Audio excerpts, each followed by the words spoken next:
আসসালামু আলাইকুম, সবাই কেমন আছেন? আশা করছি ভালো। সকালবেলা ঘুম থেকে উঠে অনেক কাজ করলাম আজকে। এই যে আজকে আলু পরোটা বানাইতেছি। কালকে নেহা আমারে বলছিল যে আম্মু আলু পরোটা বানায়ো। তো গতকালকে তো আবার আমি অনেক কাজ করছি। সকালবেলা দেখলেন আপনারা 1 কেজি লতি করছিলাম। আর সকালবেলা ঘুম থেকে উঠছি সেই 7টায়, আর লতি করতে বসছিলাম 8টায়, আর লতি কুটা শেষ হয়েছে সেই 10:30টায়। তারপরে আবার রান্নাঘর মুইছা ঘরটর মুইছা অনেক কাজ করছি, তখন আর নাস্তা বানাইতে পারি নাই। পরে নিদির বাবা নাস্তা কিনে আনছিল, তাই আজকে ভাবলাম যে আজকে আলু পরোটা বানাই দিই। অনেক দিন পর আলু পরোটা বানাইতেছি। আসলে আলু পরোটা খেতে কিন্তু ভালোই লাগে, আর আলু পরোটায় ঝাল কম দিলে আরও বেশি ভালো, কারণ সকাল সকাল ভর্তা জিনিসটা না আমরা খাইলে আমাদের সমস্যা হয়। অনেকে দেখি ঘুম থেকে উঠেই সকালে ভর্তা দিয়ে ভাত খায় বা বোয়া ভাত খায়, খিচুড়ি খায়। আমাদের ফ্যামিলিতে কিন্তু কেউই খায় না, সকালবেলা কিন্তু নাস্তাটাই খায়।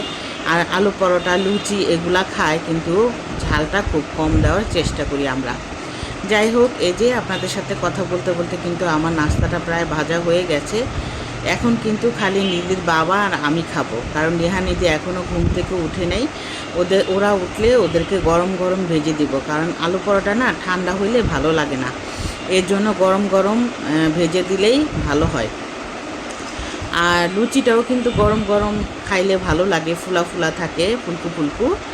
যাই হোক, এই যে আলু পরোটাগুলো এত সুন্দর হয়েছে, খাইতেও খুবই মজা লাগছিল নিধির বাবার আর আমার। এই যে এখন বানায় নিলাম, আমরা দুইজন এখন যাব নাস্তা খাইতে। আর ভাবলাম যে আজকে ঘরটা ভালো করে পরিষ্কার করি। গতকালকে আমি রান্নাঘরটা মুছি নাই, আর দেখলাম রান্নাঘর পুরা নোংরা হয়ে আছে। সকালবেলা ঘুম থেকে উঠেই না কেমন জানি মেজাজটা গরম হয়ে গেল। তারপরে তাড়াহুড়া করে আগে রান্নাঘরটা মুছলাম, ভালো করে পরিষ্কার করে নিলাম। তারপরে আবার আলু সিদ্ধ দিলাম, আলুটা সিদ্ধ হওয়ার পরে আলু ভর্তা করে তারপরে এরই মধ্যে আবার আটাও খামি করে নিছি। আটা ডো করে তারপরে এই যে এক এক করে নাস্তাগুলো ভেজে নিচ্ছি।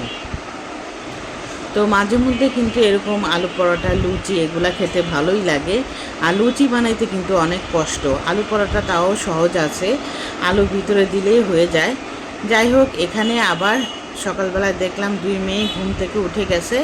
এখন আবার বিছনাগুলো ঝেড়ে নিব, ঘরগুলো পরিষ্কার করে নিব। আমার কাছে না বিছনা না ঝালে না ঘর ঝাড়ু দিতে ভালো লাগে না। কেন জানেন? বিছনা জ্বালে না আবারও সেই ঘর নোংরা হয়ে যায়।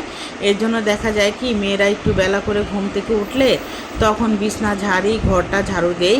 এর আগে না ঘর আমি ঝাড়ু দেই না, কারণ ঘর যদি আমি ঝাড়ু দেই বিছনা না ঝেড়ে, তাহলে কিন্তু ঘরটা আবারও ঝাড়ু দেওয়া লাগবে, আবারও ঘর নোংরা হয়ে যায়। এই জন্য ওরা যখন ঘুম থেকে উঠে তখনই দোনোটা রুম ভালো করে যে বিছনা টিছনা ঝেড়ে ঘর ঝাড়ু দিয়ে পরিষ্কার করে নিই। তো এই যে এরই মধ্যে কিন্তু বিছনা ঝাড়া হয়ে গেছে, ঘরও ঝাড়ু দিছি, আমার পুরা ফ্ল্যাটটা আমি ভালো করে পরিষ্কার করে নিয়েছি। রান্নাঘরও ঘুম থেকে উঠেই মুছে নিয়েছি, আপনাদের বললাম না, হাঁসিংয়ের হাঁড়ি পাতিল এগুলোও পরিষ্কার করে নিয়েছি। আর রান্নাঘরের চুলার পাশেও যেগুলো ছিল সেগুলো সব ধুয়ে টুয়ে পরিষ্কার করলাম। তো এখন আর রান্না বান্না নাই, কারণ গতকাল আমি বিরিয়ানি রান্না করছিলাম, সেটাই আছে। দুপুরবেলা আমরা সেটাই খাওয়া দাওয়া করব। রাত্রেবেলা দেখি ডিম টিম ভেজে হয়তো ভাত খাওয়া হবে।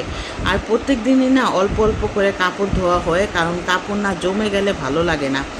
তো প্রতিদিন একটু একটু করে কাপড় ধুই, কাপড় জমলেই না ধুয়ে ফেলি। আজকেও কিন্তু গোসল করার সময় অনেকগুলা কাপড় ধুইছি, আর এটা কিন্তু গতকালকে ধুইছি, সেগুলো আবার বারান্দা থেকে আনলাম, এনে আবার ভালো করে ভাঁজ করে রাখবো।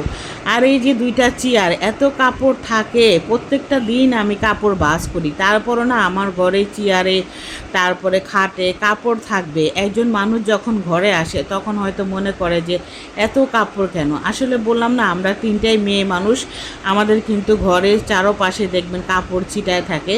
প্রত্যেক দিনে কিন্তু আমি ভাঁজ করে রাখার চেষ্টা করি, তারপরে এক পাশে না এক পাশে কাপড় থাকবেই। আর নিধির বাবা একটা পুরুষ, ওরও কিন্তু কাপড় দেখা যায় ডাইনিং টেবিলে, চেয়ারে, তারপরে বারান্দায়, এদিকে সেদিকে রাখবে। তো হঠাৎ করে আমাদের কারেন্ট চলে গেছে, আমরা জানি 2 দিন ধরেই কারেন্টের লাল বাতি জ্বলতেছিল। নিধির বাবা আবার সকালবেলা কারেন্ট ভরে গেছে, এখন দেখি নিধির বাবার কাছে কারেন্ট শেষ হয়ে গেছে। সকালবেলা কারেন্ট বসছে, তো আমাদের এটা আবার নতুন মিটার করছে, তো কারেন্টের এই মিটারে আবার কারেন্ট বললে আবার একটা নাম্বার ক্লিক করতে হয়। সকালবেলা সেটা ক্লিক করে গেছে, এখন আবার দুপুরবেলা দেখি কারেন্ট নেই। মেজাজটা গরম লাগে না? এই গরমের ভিতরে কারেন্ট ছাড়া থাকা যায়? সিঁড়ি ঘরে এসে দেখি কারেন্ট আছে, আমার রুমে কারেন্ট নেই। পরে আমি আবার নিচে গেলাম মোবাইলে টাকা ভরতে, একটা দোকান খোলা নেই। পরে নিধির বাবার সাথে আবার রাস্তা দেখা হয়েছে, এখন নিধির বাবা আবার ওই দোকানে যাইতেছে। এখন আল্লাহ জানে দোকান খোলা আছে কিনা, ওই যে পিন নাম্বার নাকি নাই। ও কয় আমি তো একটা টিপ দিছি, এখন জানি না, এখন ওইটা তো মোবাইল থেকে ডিলিট হয়ে গেছে। আমি ওই দোকানে যাই, এখন দুপুর বাজে 2:30, দোকান কি খোলা বলেন? সেই 5টা বা 6টার আগে দোকান খুলবে না। এখন যদি দোকান না খোলা পায় তাহলে এতক্ষণ পর্যন্ত আমাদের কারেন্ট ছাড়া থাকতে হবে। এই গরমের ভিতরে কারেন্ট ছাড়া থাকা যায়? মানে একটা সমস্যার উপরে সমস্যা। এই যে প্রচণ্ড গরম পড়ছে, এই গরমে কারেন্ট ছাড়া থাকা যায়? যাবো খামাখা। ওই দোকান খুলবো কয়টা? 5টায়? কেমন লাগে তাহলে? এরকম নাম্বার দিল কে? প্রতিবার বলে অন্যরকম দেয়। ওই 5টার মধ্যে দেখো আগে। তাই এর আগে তো তোমার কয়ে দিছে, তুমি কি করলা? এর আগে তো একটা কাগজ দিছে, ওই কাগজটা দেখো। কাগজটা দাও। কারেন্টের অফিসে যাইবো, তারপরে আইবো। যদি কয় যে না, যেখান থেকে রিচার্জ করছেন ওইখানেই সমস্যা, তাহলে 5টা পর্যন্ত অপেক্ষা করো, বুঝছো? এই গরমে যেই গরম পড়ছে, এখন আমরা 5টা পর্যন্ত অপেক্ষা করতে হইব। নিধির বাবা গেছে ডেস্ক অফিসে, এখন ওইখান থেকে যদি ঠিক হয় তাহলে তো আলহামদুলিল্লাহ। একটা দিন এত খারাপ গেল, আসলে কপালই খারাপ। সেই নিধির বাবা কারেন্টের অফিসে যেয়ে কারেন্ট ঠিক করে নিয়ে আসছে। তারপরে আধা ঘন্টা কারেন্ট আসার পরে আবার দেখি লাইনের থেকেই কারেন্ট চলে গেছে। মানে এত গরম, গরমের ভিতরে কারেন্ট নাই। আর এরই মধ্যে দেখলাম মেঘলা আকাশ হয়ে আছে, মনে হচ্ছে বৃষ্টি হবে, কিন্তু বৃষ্টি কিন্তু হয় না সেরকম। ঝিরিঝিরি একটু বৃষ্টি পড়ে, আবার বন্ধ হয়ে যায়। তো আজকে সারা দিন এত খারাপ গেল, সারাটা দিন আমরা অনেক কষ্ট করলাম।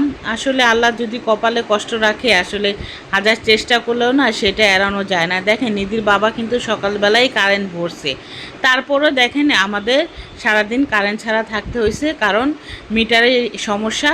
এই মিটারটা না কারেন্ট ভরলে আবার কয়েকটা নাম্বার ক্লিক করতে হয়, তা না হলে কিন্তু কারেন্ট আসে না। তো ও নাকি সেই নাম্বার করছে, তারপরও নাকি হয় নাই।